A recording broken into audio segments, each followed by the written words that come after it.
I was trying to think, what could I say that could actually be helpful or useful to you in the future? And I thought I'd perhaps tell the story of how I sort of came to be here. How did some of these things happen?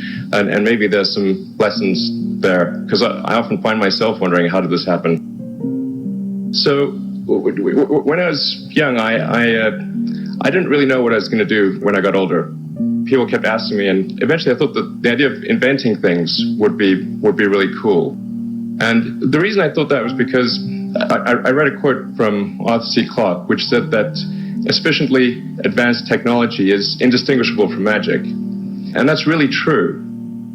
If you go back, say, 300 years, the things that we take for granted today, you'd be burned at the stake for. You know, being able to fly, that's crazy. Being able to see over long distances, being able to communicate, having effectively, with the internet, a group mind of sorts, and having access to all the world's information instantly from almost anywhere on the earth. This is stuff that really would be magic, or would be considered magic in times past. In fact, I think it actually goes beyond that, because there are many things that we take for granted today that weren't even imagined in times past. They weren't even in the realm of magic. So it actually goes beyond that. So I thought, well, you know, if I can do some of those things, basically if I can advance technology, then that's like magic, and that would be really cool. And I also had sort of a slight existential crisis, because I was trying to figure out what does it all mean? Like, what's the purpose of things? And I came to the conclusion that if we can advance the knowledge of the world, if we can do things that expand the scope and scale of consciousness, then we're better able to ask the right questions and become more enlightened. And that's really the only way forward. So I studied physics and business, because I figured in order to do a lot of these things, you need to know how the universe works, and you need to know how the economy works. And you also need to be able to bring a lot of people together to work with you to create something, because it's very difficult to do something as an individual if it's a significant technology. So I originally came out to California to try to figure out how to improve the energy density of electric vehicles, basically to try to figure out if there was an advanced capacitor that could serve as an alternative to batteries.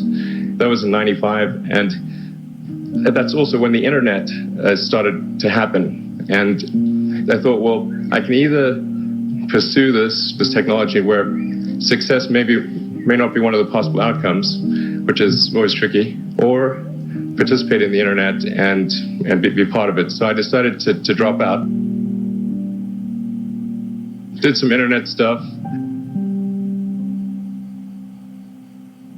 Did a few things here and there. One of which was PayPal. And I think maybe it's helpful to say one of the things that was important then in the creation of PayPal was kind of how it started, because the initial thought was with PayPal was to create an agglomeration of financial services. So to have one place where all of your financial services needs would be seamlessly integrated and work smoothly. And then we had like a little feature which was to do email payments. And whenever we'd show the system off to someone, we'd show the hard part, which was the agglomeration of financial services, which was quite difficult to put together. Nobody was interested. Then we'd show people email payments, which was actually quite easy, and everybody was interested. So this is, I think it's important to take feedback from your environment. You know, you want to be as closed loop as possible. So we focused on email payments and really try to make that work, and that's what really got things to take off. But if we hadn't responded to what people said, then we probably would not have been successful. So it's important to look for things like that and focus on them when you see them, and correct your prior assumptions. And then going from PayPal, I thought, well, what are some of the other problems that are likely to most affect the future of humanity? It really wasn't from the perspective of what's the rank-ordered best way to make money, which is okay, but it was really what I think is going to most affect the future of humanity. So I think the biggest terrestrial problem we've got is sustainable energy, but the production and consumption of energy in a sustainable manner. If we don't solve that this century, we're in deep trouble. And then the other one being the extension of life beyond Earth to make life multiplanetary. So the latter is the basis for SpaceX, and the former is the basis for Tesla and Solar City. And when I started SpaceX, it actually, initially, I thought that, well, there's no way one could possibly start a rocket company. I wasn't that crazy. I thought, well, what is a way to increase NASA's budget? That was actually my initial goal. So I thought, well, if we can do a low-cost mission to Mars, something called Mars Oasis, which would land seeds in dehydrated nutrient gel, and you hydrate them upon landing, and then you'd have this great sort of money shot of green plants on a red background. The public tends to respond to precedents and superlatives, and this would be the first life on Mars, the furthest that life's ever traveled, as far as we know. And I thought, well, that would get people really excited, and therefore increase NASA's budget. So obviously, the financial outcome from such a mission would probably be zero. So anything better than that was on the upside. So I actually went to Russia 3 times to look at buying a refurbished ICBM, because that was the best deal. And I can tell you it was very weird going there in late 2001, 2002, going to the Russian rocket forces and saying, I'd like to buy 2 of your biggest rockets, but you can keep the nuke. That's a lot more. They thought I was crazy, but I did have money, so that was okay. After making several trips to Russia, I came to the conclusion that actually my initial impression was wrong, because my initial thought was, well, that there's not enough will to explore and expand beyond Earth and have a Mars base and that kind of thing. But I came to the conclusion that that was wrong. In fact, there's plenty of will, particularly in the United States, because the United States is a nation of explorers, of people who came here from other parts of the world. And I think the United States is really a distillation of the spirit of human exploration. But if people think it's impossible, or it's going to completely break the federal budget, then they're not going to do it. So after my 3rd trip, I said, okay, well, what we really need to do here is try to solve the space transport problem. And started SpaceX. And this was against the advice of pretty much everyone I talked to. One friend made me sit down and watch a bunch of videos of rockets blowing up. Let me tell you, he wasn't far wrong.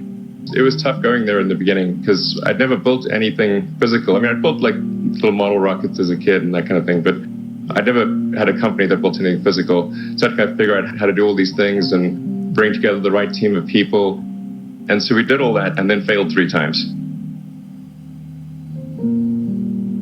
It was tough going. Because the thing about a rocket is the passing grade is 100%. And you don't get to actually test the rocket in the real environment that it's going to be in. So I think, so the best analogy for rocket engineering is like if you want to create a really complicated bit of software, you can't run the software as an integrated whole, and you can't run it on the computer it's intended to run on. But the first time you put it all together and run it on that computer, it must run with no bugs. That's basically the essence of it. So we missed the mark there. The first launch, I was picking up bits of rocket near the launch site. It was a bit sad. But we learned with each successive flight, and we're able to eventually, with the 4th flight in 2008, reach orbit.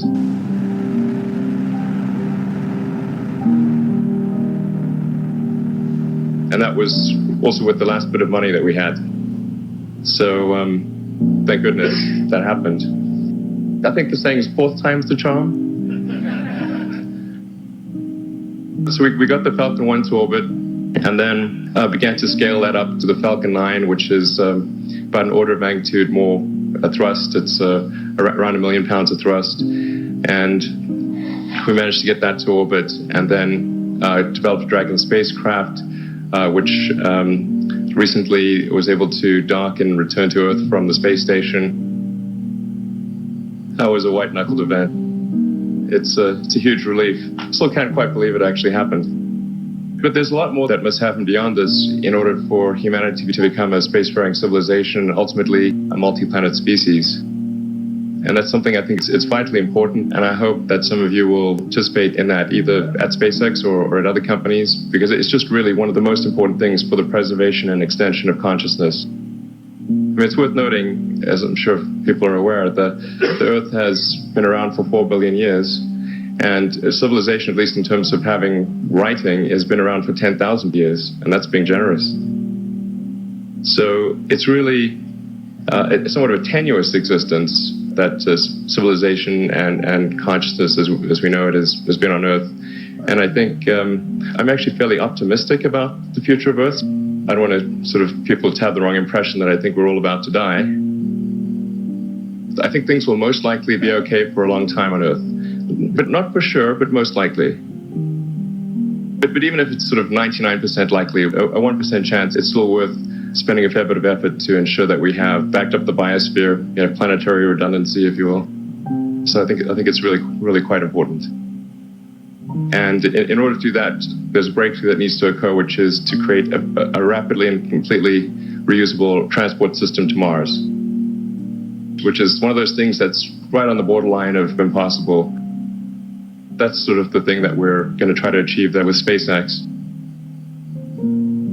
And then on the Tesla front, the goal with Tesla was really to try to show what electric cars can do, because people had the wrong impression. We had to change people's perception of an electric vehicle, because they used to think of it as something that was slow and ugly and had low range, kind of like a golf cart. So that's why we created the Tesla Roadster, to show that you can be fast, attractive, and long range. And it's amazing how, even though you can show that something works on paper and the calculations are very clear, until you actually have the physical object and they can drive it, it doesn't really sink in for people. So that, I think, is something worth noting. If you're going to create a company, the first thing you should try to do is create a working prototype. Everything looks great on PowerPoint. You can make anything work on PowerPoint, but if you have an actual demonstration article, even if it's in primitive form, that's much more effective for convincing people. After we made the Tesla Roadster, people said, oh, sure, we always knew you could make a car like that. It's an expensive car, and it's low volume, and it's small and all that, but you couldn't make a real car. Like, okay, fine, you're going to make that too. But I think the overarching point I want to make is that you guys are the magicians of the 21st century. Don't let anything hold you back. Imagination is the limit, and go out there and create some magic. Thank you.